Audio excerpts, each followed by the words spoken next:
Kufaulu mitihani kunahitaji maandalizi mazuri, nidhamu na mbinu sahihi za kusoma.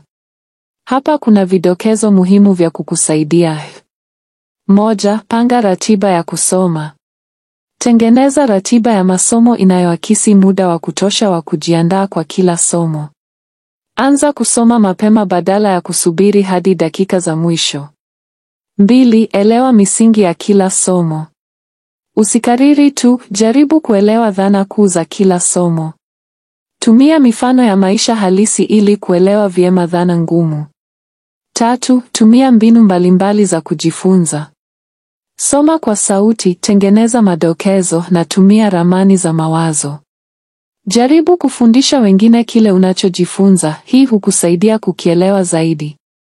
4. Fanya mazoezi ya mitihani ya zamani. Mitihani ya zamani hukusaidia kuelewa muundo wa maswali na kutambua maeneo unayohitaji kuimarisha. Jifunze namna bora ya kujibu maswali kwa kutumia muda vizuri.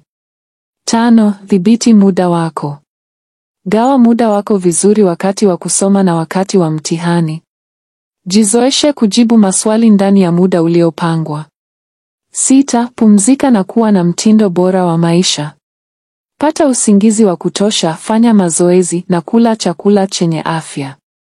Epuka msongo wa mawazo kwa kutumia mbinu za kupumzika kama kutembea au kusikiliza muziki. 7. Kuwa na mtazamo chanya. Amini kuwa unaweza kufaulu na epuka mawazo hasi. Kuwa na marafiki wanaokutia moyo na kushirikiana nao katika kusoma.